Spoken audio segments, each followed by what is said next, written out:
Hello everyone, this is Kim and welcome to Fables Stand, and I'm so excited today because I get to unbox the amazing Star Spinner Tarot. Thank you so much for Chronicle Books for sending me a copy, and also thank you so much to Trungles, who is an amazing artist, and for creating this deck. And I'm so stoked. So let's get straight into it. This will be a first impressions walkthrough, and I've seen some images from this deck like on the artist account, on Trungles account, and a lot of my friends have been talking about it, and I'm just so stoked.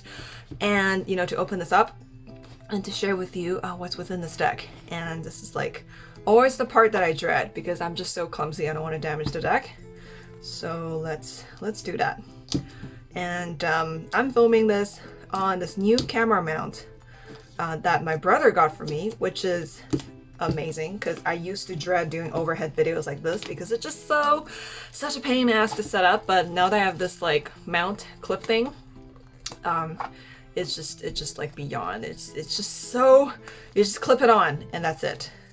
I'm clearly very bad at this, so I'm very sorry. So feel free to skip ahead and ignore this struggling.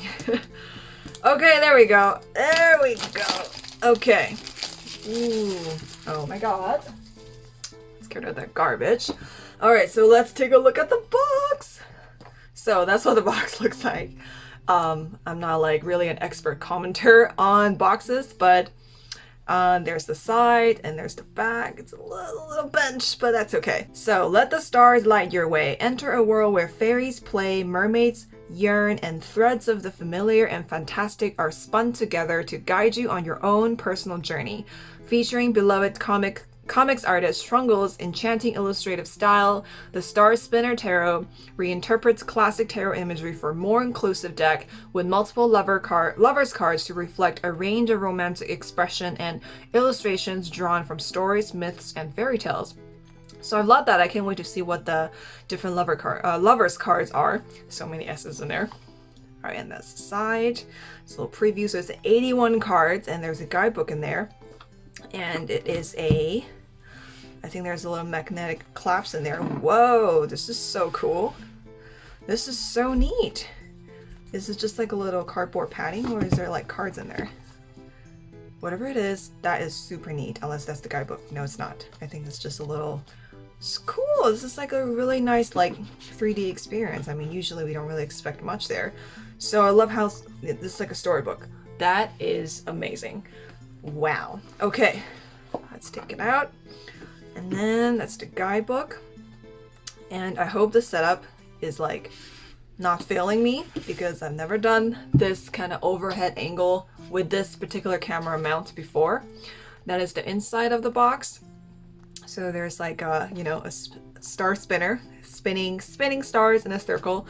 And I kind of like the idea of Star Spinner. I haven't checked out the deck yet, but my first impression when I kind of see the title, it reminds me of, spinning fates, right? Like weaving and spinning of fate. So kind of like weaving and spinning a tapestry of your, or weaving stars or spinning stars into your story, into your fate. So, curious to see how that plays out in the deck. All right, so this deck has 81 cards, and that is the card back. Super, super gorgy. It is reversible, so that's amazing. And again, I'm getting the storybook feel, and the cards pretty sturdy, and it's a little on the thin side for me, but that's just personal preference. I like really thick cards. Okay, so that is the guidebook. Super, super awesome. And we'll just take a look at that in a second. I want to get to the cards first, and I will strategically put it here. I don't have to ask does that add to the, no it doesn't. Let's put it here. Okay, let's put it here. That's fine if it's a little off camera, right? All right, so starting from the beginning. Woohoo! So I think each card has like this little like border design, and there are white borders, and that is the text title, and that is the numbering, as you can see for yourself. Just pointing out the obvious. Loving the art so far. Let's see if this is in proper camera. Okay, it is. All right. And we have the Magician. This version of the magician, it kind of reminds me of Gimli for some reason, but it's like a taller Gimli, and then, I don't know, that's just probably the beard. Okay, and we got the High Priestess. I love the wings, and I love the cloak. And I love the fact that she's not sitting, instead of just, you know, being very sedimentary. Yeah, nothing further to say about that, but I just really like that detail. Alright, the Empress. That is just gorgeous. Super, super gorgeous. I love the stars in her hair and the line work on her hair. OMG. The Emperor. Feels like it has this Egyptian vibe. I'm not sure if it's Egyptian, but it's just... Actually reminds me of Gilgamesh for some reason. I don't know if it's my understanding of Gilgamesh isn't that great, but that's just what it reminded me of. We got the Hierophant. The beards are just on point in this deck, like I'm telling you. The Lovers, and we do have multiple Lovers cards, so let's take those out and see. So there's 4 of them, and then there... Oh my god, 2 cats! Sorry. Okay, let's take a look at these 4 Lovers cards. I'm super excited about this. So these Lovers obviously feature different, you know, skin tone, different genders, and I guess you can choose whichever one that you resonate with. And for me, I don't really typically read gender into the Lovers card. I know, like, I think seeing images that represent you or don't represent you could definitely kind of affect how you experience the cards themselves. But I personally always read Lovers as the yin and the yang, the different aspects of yourself within yourself. So that's why I kind of just, like, you know, tune out of the gender aspect of a traditional Lovers card anyway. Because I usually see the Lovers card as energy. But this is really cool. I just love the idea of incorporating multiple Lovers card, and you get to see which one really represents your worldview and who you are as a person and how you relate to the world and the people around you. And that's honestly really awesome. I personally, my 2 favorites are these 2. So I love how they're holding hands. It's sort of like this gentle accepting of each other. It's, you know, because like I said, I view Lovers as, you know, like energies, creative, and the sense of harmony. And I love, like, you know, this obviously symbolically speaks to me that, you know, this is sort of like making peace with yourself, different aspects of yourself existing in peace together.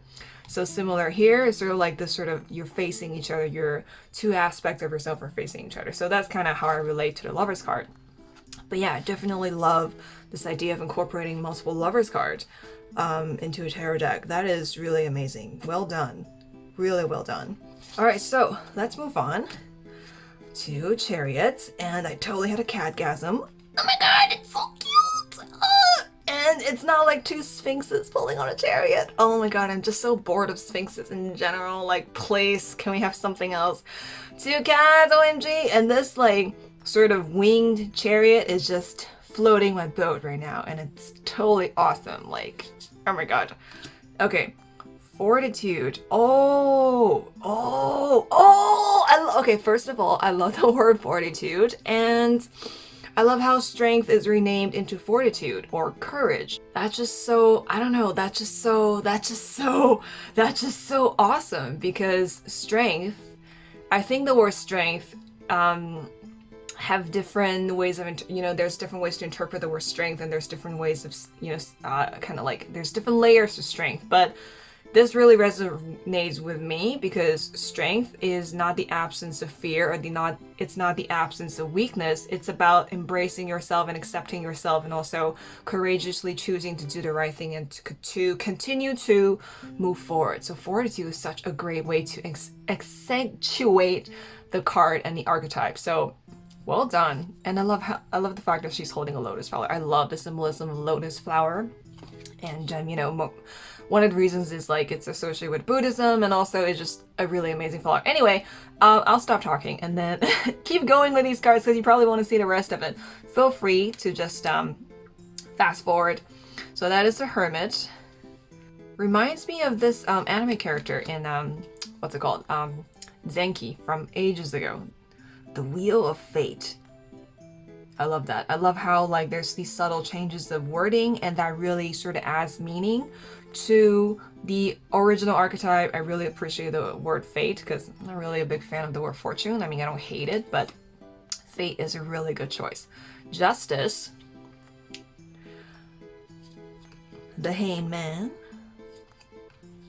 Oh, that is amazing.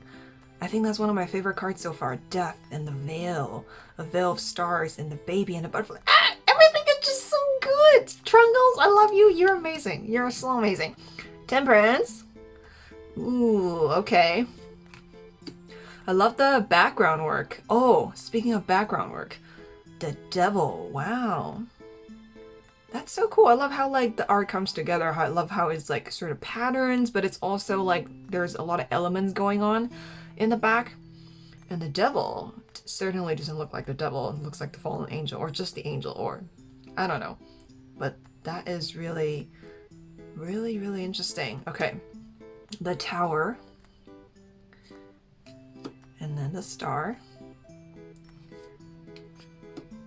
The Moon. Oh, that reminds me of a Japanese folktale. Got the Sun. Ooh. Love these Asian references. Hashtag I'm Asian. Hashtag I love Asian references. Judgment. The World. Oh my god. I love this. I love how it's like different people coming together. You know, usually it's like the Sphinx or the eagle or whatever. You know, symbolism or motifs that don't really speak to me, but this is great. I love you're sort of reinterpreting the kind of the Rider Waite look, but you're just sort of like making it your own, and yeah, so cool. All right, wands. So it looks like wands have like a color palette, which is yellow. Wands, always love a star wand. Two of Wands. Ooh, I love the ballerina. Love the grace. That's sort of, you know, the idea of grace adding to the idea of Two of Wands, because usually it's very like ADHD. It's like very jumpy, right? You know where to go. You're brainstorming. You're visioneering. But this is amazing. Three of Wands. Four of Wands. And then 5. 6. Peter Pan! Oh my god. Okay, you don't know how much I love Peter Pan. Like, Peter Pan is my spirit animal, or one of them. My primary spirit animal is pandas, but Peter Pan, oh my god. Always glad to see Peter Pan. Like, I just love him as a character. He's so great. He's like bratty and he's smart. He's also like tantrumy. Anyway, so it looks like there's a sort of fairy Neverland feel when it comes to the wands. The 9 of Wands, and Peter Pan is such a great 7 of Wands, just saying. 10 of Wands, Page of Wands. So the core cards are indicated by their initials. Page of Wands, Knight of Wands, Queen of Wands. Oh, I love how loving that is. I love the loving relationship that's being depicted here. Usually the lion's kind of like sitting at the foot of Queen of Wands, which I guess symbolizes her power and how she's sort of like a big cat herself. But this is great. Like, it shows the gentle side of her, but also, you know, still fierce, right? King of Wands. So cool. Oh, the color kind of changed. Interesting. So like, I don't know if this is the same thing for all of the kings, but we shall see. Let me just put it aside. And then we'll come back to it later. Okay, so now onto the cups or the chalices, and looks like the palette is mainly purple and pink and blue. Maybe the King of Wands is transitioning. Ooh, mermaids. Okay, so it looks like mermaids is a thing for the suit of chalices. I love the color palette. Oh my god. These pastels are just singing to my soul. 5 of Chalices. This is very interesting. Wow, that is a very powerful depiction of 5 of Chalices. There's this feeling of disappointment, but there's also this feeling of abandonment, of saying goodbye, or perhaps wanting to save them, but can't. And that's a very powerful scene. I'll have to come back to this and, you know, look at it a little more. All right, so 6 of Chalices. Oh wow, this 7 of Chalices is amazing. Holy crap. Holy crap. Okay. I love how the colors just contrast each other. It's so amazing. So great. So awesome. Ah, so many like images of ballerinas and dancing. I love that. All right. 10 of Chalices, or 10 of Cups. Love how the angel figure is kind of blessing this couple here. And we have Page of Chalices. That's so cute. Sorry. 9 of Chalices. Queen of Chalices. And oh, I love the whales. Oh, I love the interaction of different like it's just so mythical, right? It's just like something you would see in a dream, or you know, something so archetypal. Ooh, King of Chalices. Okay. Dragons. I love dragons. I wish I can properly draw a dragon, like a Chinese Asian dragon, because I mean, I love dragons, like Western dragons and Asian dragons equally, but since I'm Chinese, Chinese dragons obviously just speak to me a lot more. Okay, it's just cool. And I'm just gonna like check my camera to see if it's actually recording. Okay, it is. I just had this moment of paranoia. Anyway, all right, on to the Suit of Swords, and it looks like the palette is kind of cold blue and a little black. Well, maybe not black, just like dark blue and indigo. All right, so Ace of Swords, 2 of Swords, 3 of Swords, the 4 of Swords,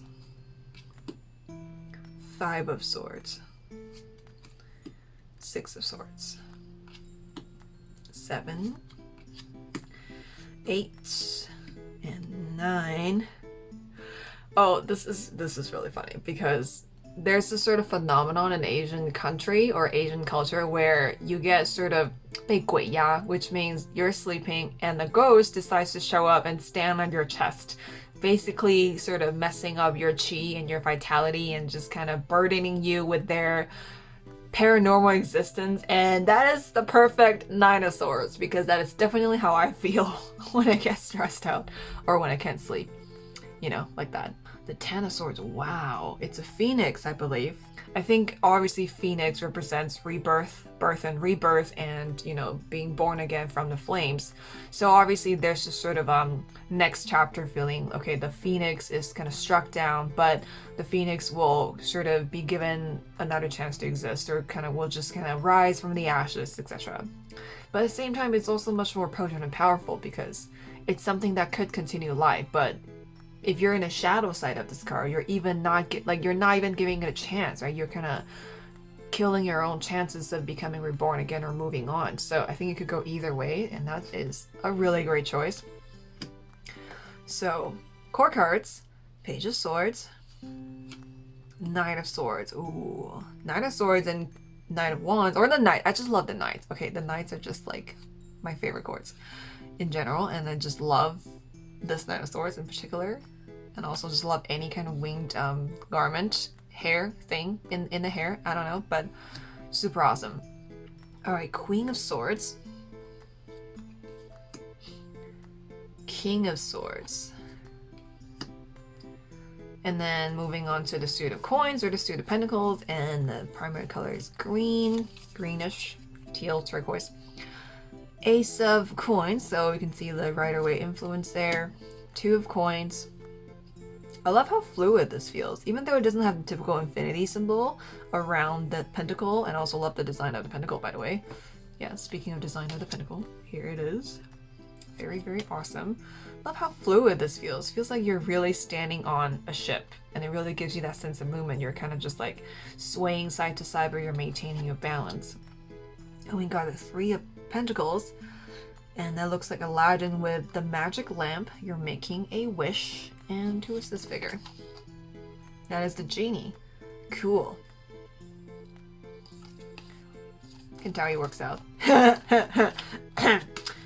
Okay, so 4 of Coins. Oh, it looks like Rapunzel. That's really cool. I love the scenes of fairy tale from yeah. 5 of Pentacles. So this reminds me of oh, okay, so it looks like the suit of Pentacles has a lot of fairy tale references. And I mean, like, I think there's like fairy tale references throughout, but I think in this particular world there's a lot of you know, this is from Snow White, I presume. And then this is 6 of Pentacles. And then we got 7. And then we got 8. 9 of Pentacles. Feels like Little Red Riding Hood, but I don't think that's Little Red Riding Hood. 10 of Pentacles. A man and his dog. Oh no, poor God. Ah, sorry. So cute. Seriously, so cute. Okay. Page of Coins. Knight of Coins. Queen of Coins. Sorry! King of Coins! It's the stern-looking bunny. Oh my gosh! Oh my god! Oh, speaking of kings, are all kings animals? So King of Wands is a crow or raven, and then I'll have to go back and check out the other kings. I forgot to take the other kings out, but let me just like quickly take a look. I just want to. I think all the kings are actually. Yeah, they're actually all animals. Okay, let me just. I'll bring them back in a second. But yeah, that's the entire deck. Let me know what you think. Sorry, I was babbling a lot in the beginning, but I'm sure that if you didn't, if you just want to look at the cards, you could just fast forward it. 10 is it? Ah, I totally missed it. Sorry, I zoned out when I was like, because I was like trying to talk at the same time. I'm an Aries, I can't multitask. Okay, one thing at a time. All right, king.